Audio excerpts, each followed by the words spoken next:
boek van Openbaring, hoofdstuk 1, vers 3. Laat zien voor dat suma, die zit lezen. Lees het al, lees het aan.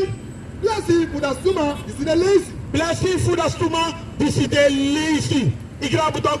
Blessing voor dat stuma, die zit lezen. En unu, we vinden schuitie voor konan de zoon de kerkie. En unu stel de pastor nek nog een vraag.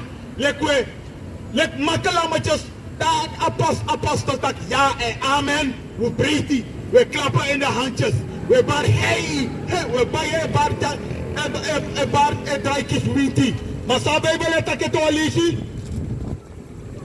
Sabai willen taki? A boek van Openbaring, hoofdstuk 1, vers 3. Laat zien voor dat suma, die zit lezen.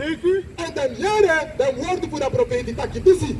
En hoor je dan sani, die zit geschreven naar ini. Pikasi, dat hem door elkaar.